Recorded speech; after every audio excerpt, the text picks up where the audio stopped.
Guys, welcome back to the Casual NBA Fanatic Podcast. Now, today's episode is latching off of our last episode, which was going through LeBron's greatest teammates of all time. And so basically, we're just going to open the discussion to the great top three players that we have had in this past 2010s, mid-2010s, early 2020s section between LeBron James, Kevin Durant, and Steph Curry, the three megastars, three American megastars, especially since 2010. Now, with these three guys, we're just basically talking about their overall career teammates, who actually had the best teammates out of the three of these guys, and just how immensely lucky these guys have been. And it is no wonder why all of these guys are multi-time champions, guys that have been part of like different dynasties. We talk about Steph's Warriors, KD joined the Warriors for those 3 years, just two instant titles. Talk about LeBron in Miami, and then what he did for Cleveland as a perennial finals threat. So in terms of just the teammates that allowed them to eventuate that success, let's just have that argument here. And just in terms of the respect differential as well, that's another thing that needs to be considered when we look at the different teammates these guys have. When people look at these three players, a lot of people consider Kevin Durant as the least successful. And people point to the teammates, the array of star teammates that he's had. We'll go through them later. But a lot of people tend to give KD less respect because they view the teammates, the supporting cast that he has had on the same level as LeBron and Steph. And in this little episode, I'm going to kind of break down how I don't think that's overly true in the sense. And it kind of depends what you value.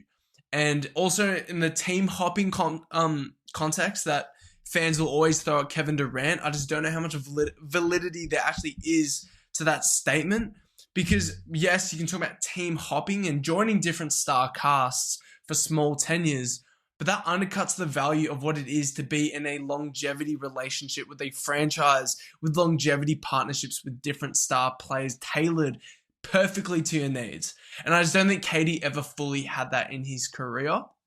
And so we'll just need to address that as we go through this, because when you list off just the star talents, the names, the different supporting casts he was on, just by personnel and on paper, Kevin Durant might rival these two guys. I just don't know if he actually matches it just yet. But that is up for your interpretation. It depends what you value. When you talk about the greatest teammates, you might just be viewing in a vacuum who you actually played basketball with on the court. That's not how I'm viewing it when we're talking about an NBA legacy context and the value that you're bringing to an NBA franchise relative to who is around you.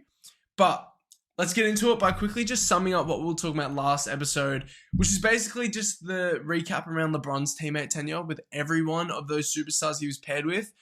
And my top five as it went, and we created a little team around LeBron's greatest teammates. But Anthony Davis, Dwayne Wade, Kyrie Irving, Chris Bosh, and Luka Doncic, those are his top five teammates of all time.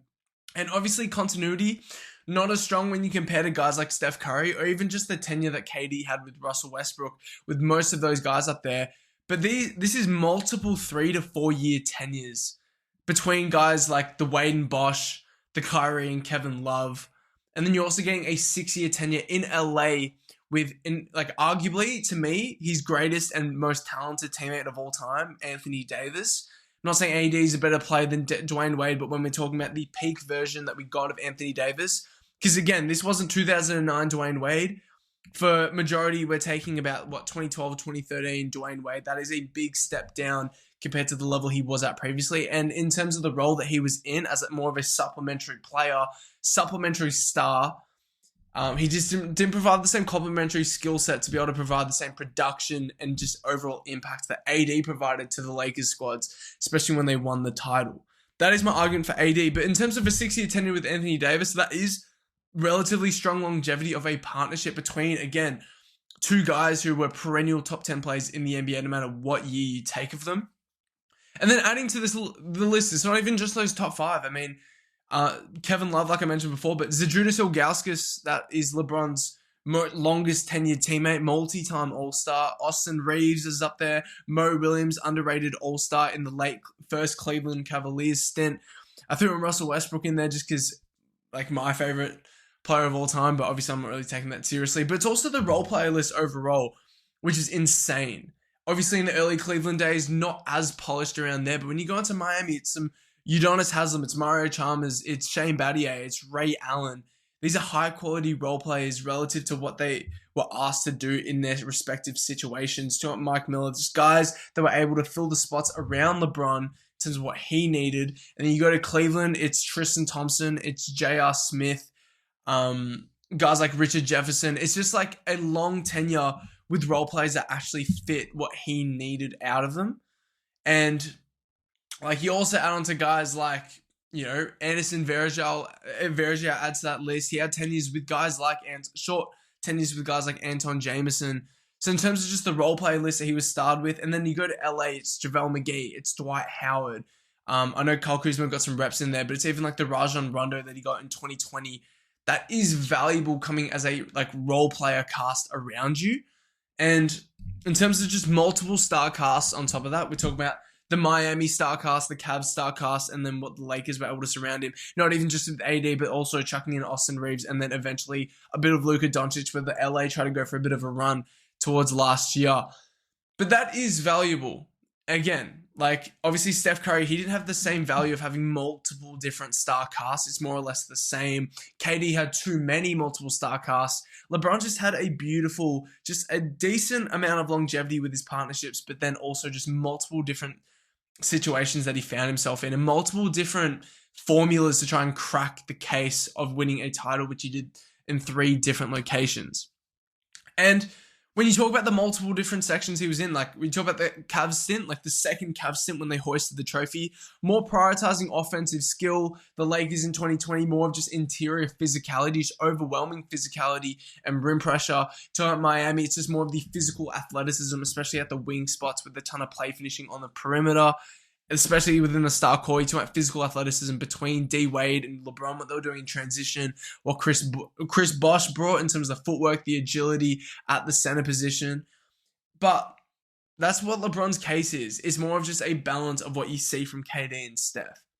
When we reach into Kevin Durant, in terms of his teammate recap, we're going to be throwing around some highly elite names, and these are multiple top 75 all-time guys and undoubted top 100 players in NBA history. We're talking about Steph Curry, Klay Thompson, Draymond Green, Russell Westbrook, James Harden twice, Kyrie Irving, Devin Booker, and obviously in this past season, I just added in Alperen Şengün just for some recency talk here. But the only thing with KD that undercuts a lot of this is just the short tenure between these guys. Alperen Şengün, I know he only played a season there, but again, with Alperen Şengün, we're only talking 70 games total as a partnership. With Kyrie Irving, people will look to, out of KD's classic teammates, they might throw in Kyrie Irving into that argument. Kyrie Irving played 87 games with Kevin Durant. And to put that in perspective, LeBron James got 235 games playing with Kyrie Irving in 3 seasons of basketball. So just in terms of the difference in availability, and then KD got 140 games out of Devin Booker. So in terms of just like, there's just not much connection, not much continuity there to build real championship foundation upon. Obviously, a lot of that's KD's fault. I do get that because he's the one switching teams, especially older, like as he got older into his career as well, and he got fed up with the OKC situation. He kind of thought it'd be more of an idea just to skip teams and try to get as many championships as he could. And obviously, he only won them in Golden State, but he tried his best by joining these different star casts. And then also to put in more perspective, like again, when you look at the Kyrie KD partnership, like LeBron basically got the same amount of games with Luka Doncic in a year and a half as KD got with Kyrie in general. And with KD, like you talk about his journey of his career, it goes from OKC tenure for basically a decade, where you see next to Russell Westbrook, Serge Ibaka, Thabo Sefolosha, Nick Collison, his longest tenured teammate, Serge Ibaka, Steven Adams, those types of guys. But in terms of just the lack of cohesiveness on offense of that OKC roster, that undercuts a ton in terms of the value of that section of his career. You go to the Warriors, most talented team of all time, not much you can really say about that. And then obviously walks in there, finals MVP. The offensive system is just so brutally just skilled and diverse, and they're just so cohesive with how they move the ball together in that ball and play movement style. So you can't say much about that, but that was only 3 years out of what has been, what is it like now, like an 18-year career in this league, 19-year career, in this league. So in terms of a 3-year gap, it's hard to evaluate that for his entire career. And then when you look into the Brooklyn Nets, the Phoenix, the Houston Rockets after Golden State, I do think a lot of those tenures do tend to get overrated. Like with the Nets days, it's Curry, Harden, and then you have all these big names like Aldridge, Blake Griffin, all seated next to him. I know Joe Harris, Nick Claxton, like whoever you want to name, all seated next to him. So I just think that gets a little bit overrated. Forget about talking about Phoenix, because I know he had the CP3, Devin Booker, DeAndre Ayton, especially when they were the number 1 seed just the year prior. I get that, but he was only there with an actual credible roster for maybe half a season. And then you talk about, obviously, Houston, like so many flaws on that roster. Obviously, the guys around him complement KD in terms of the athleticism, the high motor field defensively that those guys can bring. But again, we've seen one season of it. And in terms of just the complementary pieces offensively, it's just not currently there right now. So I just think KD does get hard done by in these conversations, especially when people do just tend to just view him on the same scale as Steph and LeBron in terms of the teammates that he did have, because that just isn't true. Zooming into our third case though, just quickly, because Steph Curry's teammate recap case, it's pretty strong, but it's also pretty concise and short. And just to note, obviously the names and personnel, there's a massive talent drop just when you hear them off bat. And we start off with Draymond Green, then it goes Klay Thompson, Andre Iguodala, Kevin Durant for 3 years, Jimmy Butler obviously for the last year and a half, Andrew Wiggins, Monta Ellis as well for those first early 2 seasons, where I think Monta Ellis was putting up 24 a game next to Steph. Again, not overly valuable whatsoever, but obviously big numbers. I thought I'd chuck him in here. But in terms of the longevity that he got with these guys, that is the true difference. And when you talk about all of the finals runs, again, we're talking about 6 finals that this same core was put together for. Steph, Dre, Klay, and Andre Iguodala. 6 finals, 4 championships between all of these guys. I don't care what way you look at it, because in terms of the complementary value between them, but just continuity, chemistry, that does matter for a team, especially for a homegrown franchise. And Steph was mightily lucky to be paired with those guys and nurtured with the coaching to be able to trust a guy who was as raw and unskilled as Draymond Green to be able to develop into the passing hub and just two-way absolute monster that he became. And then Klay Thompson, they already had enough shooting already with Steph Curry as it is in terms of the movement shooting, the off-ball value, the spacing, the gravity.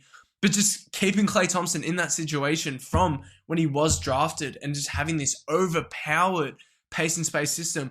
Andre Iguodala, just one of the best defenders on the planet, the best wing defender on the planet for when they were winning those early titles. Arguably, just a freak athlete, just freak physical motor in terms of taking on the wing assignments, most notably LeBron James every single finals.